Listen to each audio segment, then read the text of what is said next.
It's the grandson of right thought. Welcome to the School of Marvelous Light, little flock. Yesterday we were talking about the prayer of faith and how different that type of prayer is from the prayer of outward appearance or the prayer of sight. Now remember, we don't walk by sight, we walk by faith. And a lot of people that say they are believers will quote that and say that, but ignorantly, they deny the power thereof, just like the scripture says, because there's power in faith. So though they claim faith, they deny the power that faith gives. Because if everyone knew the power that faith affords you, then you'd do it and you'd succeed and you'd see it. And you'd also see that you don't need anything outside of yourself to access this power. Abba gave it to you through his spirit, he said. The spirit is what's inside of you. That's where the power is. That's where the might is. And you also know that when you have fear, that's also where your fear is. But he didn't give you fear. Fear is not part of his spirit. So when you are experiencing fear, when you submit to a fearful thought, then you know that didn't come from Abba's spirit. It came from somewhere carnal, something you saw, something you heard. I always use the example of the man on the water with Yahusha on that boat. And it was a tempest, it said. It was a storm. And because of that tempest, the men said, "We're all going to die. Lord, careth not for us?" You don't care about us? What we're going through? What we're facing? Yahusha's like, you're not facing anything. I told you not to worry. So let me, by example, show you how not to. I have faith. Let me show you what my faith will do. Peace, be still. What manner of man is this? The man that doesn't walk by sight. That's the manner. Remember when God said that there were two manner of people in Rebekah's womb? Rebekah's womb represents the earth. There are two manner of people on the earth. One that's fleshy, rough, hairy, a man of the field, which means a 3D person who walks by sight. And then there's the smooth man who dwells in his tent. His tent is his body, his tabernacle. He dwells there where the power is. And he rests like Yahusha was sleeping. Do you see? And within himself, that's Jacob. That's Israel. That's the power, the Prince of Power. You see? Go to the book of Proverbs, chapter 4. Proverbs, chapter 4. We're going to start at verse 20. The whole chapter, of course, is profitable. The whole book is profitable. But specifically, the whole chapter is profitable to what we're talking about right now. But we're going to start at verse 20 to get right to the heart of the situation. Because we don't like to waste time here at the School of Marvelous Light on bullshit and doing things in vain. As you see, when you click on a Grandson of Right Thought video, it come right on and we get right to the point, don't we? I don't charge you for nothing. I don't advertise no products. I don't have no ads. I'm not monetized. I don't care about any of that. What I care about is you getting the information. And I'm proving that's what I care about by not making you wait or play any games about giving it to you. Not making any clickbait titles, not making any thumbnails to try to make you a lure. If you want to hear it, you'll come hear it. You scroll through my videos, ain't no thumbnail. It's just a bunch of free shots of me talking. Sometimes my eyes be crooked, sometimes my mouth be open, sometimes it be closed, sometimes I'm yelling, sometimes I'm laughing. Whatever's happening, that's what's happening. You see what I'm saying to you, little flock? So Proverbs chapter 4, verse 20. My son, attend to my words. Incline thine ear unto my sayings. Remember, life, spirit, okay? Keep that in mind when we hear this. Life and spirit. Incline thine ear. You say, I got two ears. Yeah, but if you have an ear, let him hear. You have to have a spiritual ear. Now, because it's called ear, because there's only one of them. Those two are one in the kingdom. While you're in the flesh, they're two. because this is the world of duality, but our God is one. So it's time we come back to oneness and come back to our spiritual ear and stop hearing with our carnal ears. You see? So he says, incline thine ear unto my sayings. Let them not depart from thine eyes. Your sayings, mine eyes. You see that there? Keep them in the midst of thine heart. Midst is middle. Keep my words, my sayings, in the middle of your heart, so that your eye and your ear can see and hear it. You hear that today, little flock? Incline thine ear. Keep it in the midst of thine heart. Let it not depart from thine eyes. So that means always be focused on what these words are saying. Watch this. For they are life. His sayings. What did Yahushua say about his words? They are spirit, they are life. To be spiritually minded is life and peace, but to be carnally minded is death. So if you listen to these words here in Proverbs 4, carnally minded, then you will only receive death in return. You won't understand, in other words, what you're hearing. You see? But if you listen to them spiritually minded, then you have life and peace, because these words are life. That's what he just told you. So you know they're spiritually discerned. I hope you understand that, little flock. These words you are about to hear are spiritually discerned, not carnally discerned. Okay? For they are life unto those that find them, and health to all their flesh. Health to all their flesh. You see? Life to those who find them. Keep thy heart with all diligence. That's the beginning of the sayings. So the first saying is, keep thy heart with all diligence. You understand what diligence is, right? Okay. So keep thy heart. Keep means protect. Keep watch over. You see that there? Am I my brother's keeper? Cain. Keeper. Am I my brother's keeper? Protector. Am I my brother's watchman to watch over him? That's what he's saying. Okay? Keep thy heart with all diligence, for out of it are the issues of life. So the issues that you experience in your life come out from your heart. Stop. There goes blame. And like I said, the man and the woman have been trying to blame each other for their misfortunes since the beginning. Because what happened when Adam and Eve screwed up in the garden? When Abba came and asked Adam what he had done, what did Adam say? When he asked Eve what she had done, what did Eve say? When you look, you'll see that they both blamed. The serpent beguiled me, and I did eat. The woman you gave me, Father, she gave to me, and I did eat. So they're blaming. I told you, they've been blaming since the beginning. He says, but out of your heart come your issues. So Adam, you ate the fruit because of your own curiosity, or in other words, the own lust of your own heart. Search the scriptures and see if the Bible says that. A man sins when he is led about by the lust in his own heart. If he doesn't have lust in his own heart, he can't be pulled. There's nothing in there to pull upon. So that's why it's wise that you keep watch over your garden to see if there's anything he can tug on in there. Because if you don't have anything in there for him to tug on, which would be lust, then he's going to depart from you. You see that? It's no fun. That's what narcissists do. I'm trying to pull on something. There's nothing to pull on in here. Listen, little flock, y'all know this is true. They try to antagonize, they try to bait, they try to smear campaign and entice you to get emotional to respond. Well, if there's nothing to tug on because your heart has been made clean, then you've won. So then what is the right work to do? Yell and scream at this person because they said something about you? Rail on this person because you don't like what they've done? It came out your heart. So keep your heart. Did he say keep someone else's heart with all diligence, or keep yours?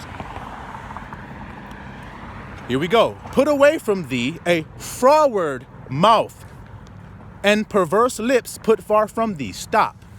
Now the carnal mind hears that and they say, oh, see? You see? You're talking about cuss words, saying damn and shit and fuck and bitch. That's a froward mouth and perverse lips. To the carnal mind, it is. But what is it to the spiritual mind? What is froward and perverse? I'll give you an example. Those men on the ship said, we're all going to die. Was that true? Was it true? No. So then they spoke a lie. What did Yahusha do? He spoke the truth. Peace be still.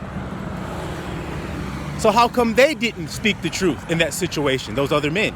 Because they were froward and perverse. A good example of froward is if you have a dog and you tell your dog to sit and he stands up.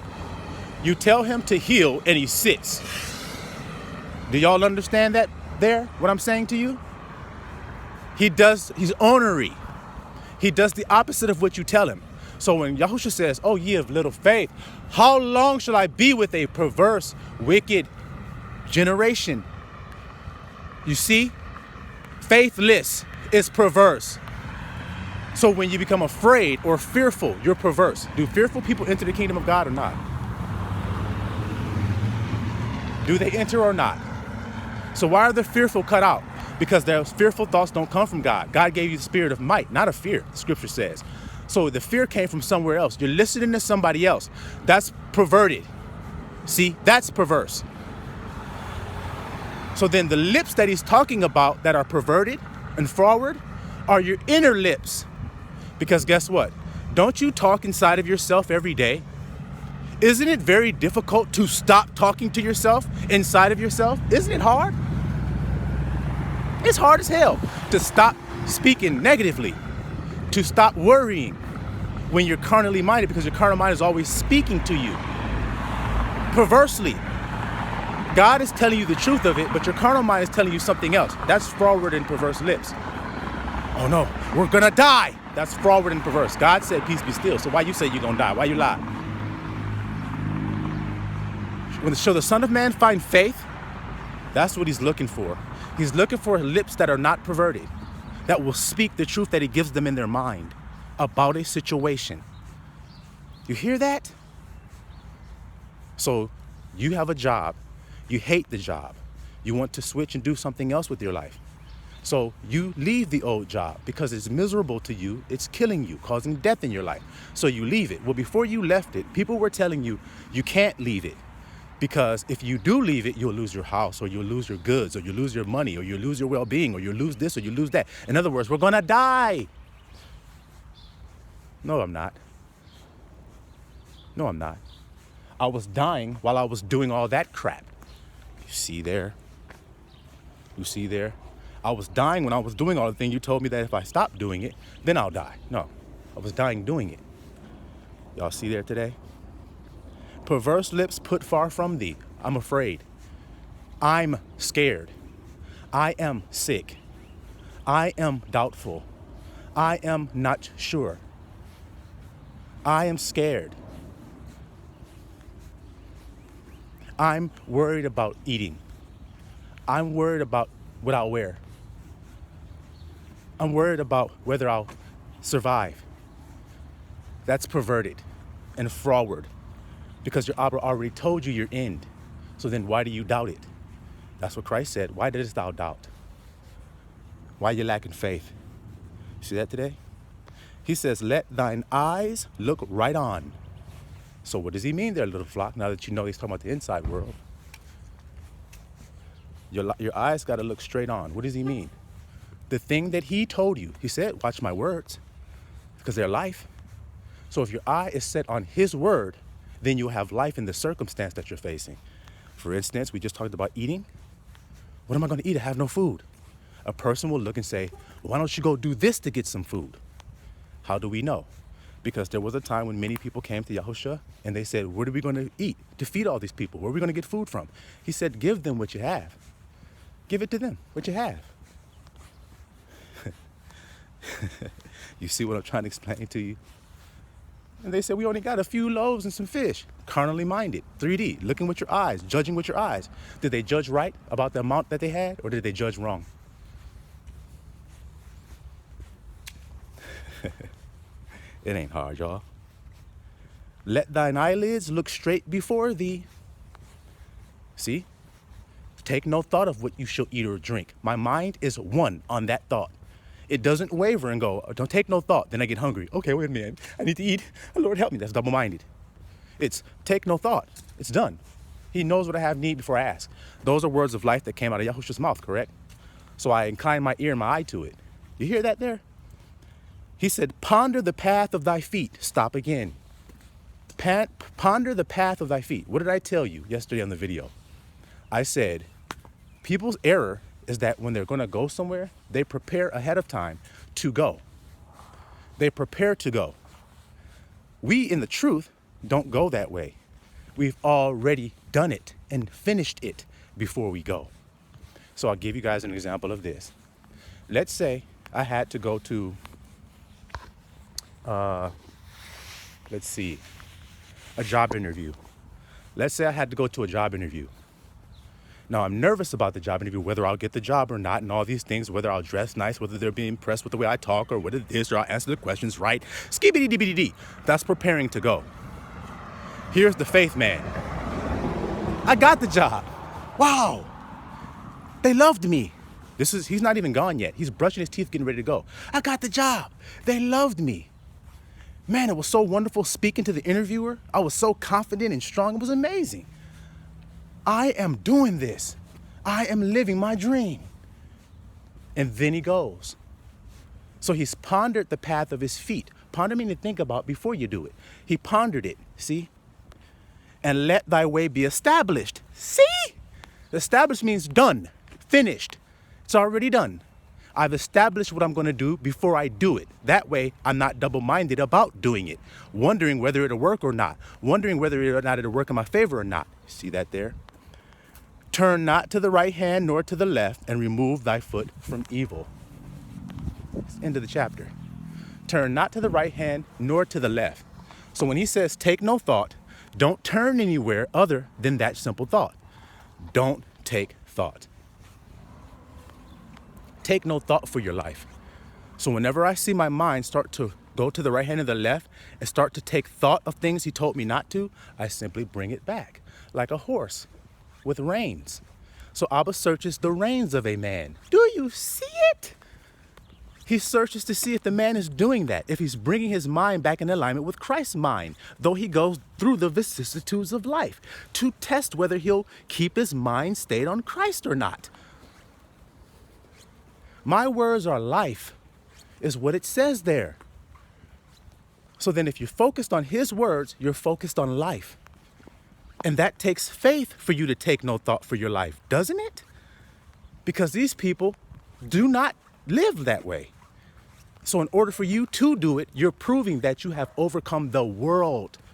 Instead of trying to fit in with it, if you can hear this, instead of trying to fit in and be like the world, and thinking and working and laboring, you're like Yahushua, who's resting and asleep during a stormy situation. And when people ask you, why are you asleep? What are you doing? You don't care about the situation? We're going to lose our house. We're going to lose this. We're going to lose this. Peace be still. Peace be still. And then they're going to marvel and say, wow, it worked out perfectly fine. What kind of man is this? That the whole circumstance obeyed this man and did what he told it to do because he established his path already. You didn't. You're still stuck on the path looking at something. We don't walk by sight, so we don't look at the shit on the path. We understand the path is harrowing. We understand the path is full of perils and dangers because we were told that. So we don't acknowledge them when we walk past. We continue to walk by faith, not by what we see. So a person proves that by staying calm in hard situations. You can't see faith exhibited unless something hard going on, y'all. But as soon as something hard going on, y'all start doubting. You start getting afraid and you start turning to the right hand or to the left to get out of the way of that snake that's in the path. Fuck getting out of his way. That bitch better get out my fucking way. Because I got power over serpents. I got power over all unclean things to trample upon them. So that's what the fuck I do when I walk. I trample on them bitches. Shit. Nasty ass evil thoughts. You ain't about to ruin my life. You're not about to ruin my experience. I'm going to have joy today. So get out of here with your I'm starving lies. Get out of here with I'm sick lies. Get out of here with I'm poor lies. Get out of here with I'm ugly lies. Get out of here with I'm not good enough lies. Those are all lies of the Father. And I'm made in his image. So you're not going to lie on us. Because we are one today. We're not separated. We're not double-minded. Our God is one. Echad. And once you know and understand that, then you start walking in that power. Isra'elah. You stop going to the right hand or to the left hand within yourself. This is not outside of yourself. These words are spirit. I proved that they were spirit because they are life. The spiritual mind is life. So it's about the mind. He's telling you don't turn your mind to the right hand, to the left hand. He's talking about the lips of your mind, not your physical mouth. That's already, it's already corrupt. That's why the flesh and blood cannot inherit the kingdom of heaven. It's corrupted. The corruption got to be put off, and incorruption got to be put on. So what was corrupt before? The flesh. So how do we put the flesh off? With our minds, with a renewing of our mind, understanding that we are not this flesh and blood body, but we are the spirit that inhabits this body. Just like if I was sitting in a car, it would be unwise for me to not have gas in my car and cry as if I'm going to die because of that. No. My car may not be able to drive, but I'm going to still live. I might be sitting in that car just chilling until I get me some gas, but I'm not going to die in that process. I'm not going to die while I'm waiting. Do you hear that, little flock? I'm not going to die while I'm waiting. Can you hear it? Same thing with your body. You are not the body. That's your car. So when it runs out of fuel, you just wait for Abba to give you some more. When it needs an oil change, you wait for Abba to give it to you, just like you do with your own car. Because it doesn't affect you unless you let it, because you think you are the car. You see, you think you are, but that's faithlessness to think you are the car, because you're not. If you were the car and not the spirit, then why would he tell you spiritual words that you need to listen to and tell you to incline your ear to and incline your lips and stop being perverted when you talk to yourself in your mind? I told you what the perverse and forward mouth is. God tells you what it is. You deny that and say it's something else. That's a forward, perverse mouth. You're safe.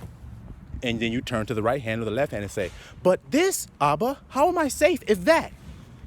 See, like the man quitting his job. How can I quit my job if I have bills, if I have this, I have that responsibility and that responsibility? That's turning and looking at shit.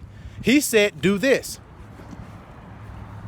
He said, walk away. And then you say, well, that's not realistic. God doesn't require that. Did you read about when Yahushua picked his men? What were they doing when he picked them? They were at their occupations. They were at work. And Yahushua said, come away from there. Just like he did me. I was at work when he came and got me. I was at work reading the Bible. Just telling you the truth. I was at work reading the Bible. And one of the last questions I was asked before I left that job, I was there, I was reading the Bible, and a guy came up to me on the line. This white guy, I didn't know who he was. I hadn't seen him before. I mean, I had seen him, but I didn't know who he was. I guess he was like a group leader or a manager, plant manager, something, I don't know. But he walked up to me and he saw me reading the Bible and he said, are you reading this Bible because of culture? Or are you reading it just out of religion? And I thought that was interesting for him to ask me that, because I had now understood that it was my culture. See, if I had not known who I was, I wouldn't have known why he was asking me that. Culture? Why are you asking me? Or am I reading this from my culture? Because it is my culture. He was seeing if I knew that or not. And I told him, I am. Reading it from my culture. I am. You see? He was like, oh, okay. And he walked on off and went about his day. And soon after that, he told me, the Spirit told me, come on, let's go. Leave. And I doubted for a second and hesitated. And I talked to certain people and they told me, you can't. One woman came right up to me on my job and said, you can't leave here. What are you going to do? You got a family. You got responsibilities. You're the sole provider of your house. What are you going to do? I'm going to do what John did that day. I'm going to do what Matthew did that day. I'm going to follow him. And I'm still following him right now. See, y'all don't know that when you get taken out of Egypt, you have to go into a wilderness. Do I look like a man that lives in the wilderness?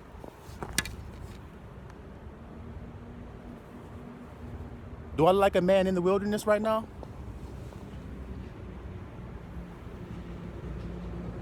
If your answer is yes, then now you understand why. Men in the wilderness don't wear Armani suits. They don't wear Gucci loafers. They don't wear Prada. They don't wear Balenciaga. That's not what you wear when you're in the wilderness. You see that there? Y'all know that. But people don't want to go through the wilderness because they're afraid. They're literally scared to go. Read the Bible. What did you do? Bring us out here to die? See? That means it don't look good to your eyes. It looks precarious. Now, when you read about the children of Israel, didn't it look that way a lot of times? Didn't they need miracles a lot of times? And didn't Abba provide those miracles for them when they needed them? Yeah, you're drinking water out of a rock. It's a miracle. You're eating manna from heaven, eating angels' food. That's a miracle.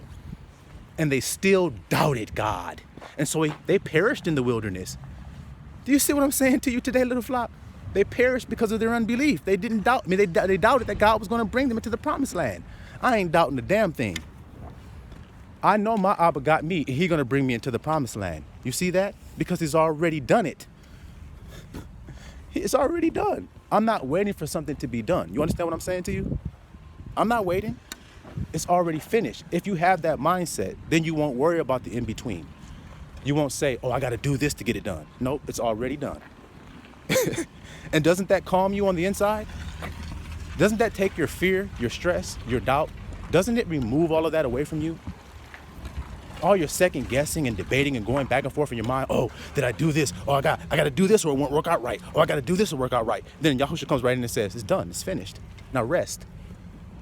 Now rest. The same thing He told us in the beginning that we don't want to do because we're rebellious, which is rest. Hallow that day of rest. Set it apart and never forget to rest like Yahushua did on that boat.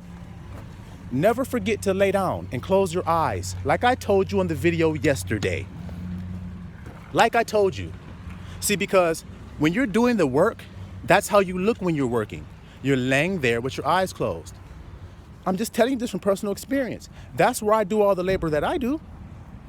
This is just the results of what I did when my eyes are closed, which is talking to Yahushua. I'm talking to Him with my eyes closed, laying on a bed or on the floor. You see that? Now, to a carnal mind, they say He's not working. He's asleep. Just like they said about Yahushua on that boat. But the work that's going done is in here. Because out of here come the issues of life. So if you're looking at an issue, you know where it came from. So then what will fix it? What will fix the issue? If it came from out of your heart, what will fix it? A radical change in your heart. Or in other words, a renewing of your mind. Your mind is your heart, same difference. You see that today? It's not difficult. It's not hard. It's just about breaking the rebellion that you have in your mind, that going to the right or to the left. Animals do that. So use that animal as an example. How would you feel if you have an ox and you're trying to plow a straight line, but yet the oxen keeps going to the right hand or to the left hand? What does that do? It makes you look like Paul. When Yahushua said, it's hard to kick against the pricks. I'm telling you to go straight and you keep trying to go to the right and the left and I keep poking you. So if I'm poking you, who does that mean you belong to? So then why are you persecuting and fighting against me? When we were yet enemies, Christ yet loved us. Y'all hear that today? So be faithful children today and remain in the wilderness until we be brought to our promised land. And when He bring us to the promised land, little flock, to go in there and take it, rejoice and go in there confidently. Don't doubt. Don't think that it's not going to happen. Don't think that they're too big for you and that the giants are going to overwhelm you like they thought. They were grasshoppers in His sight. Don't think that, because that was the error.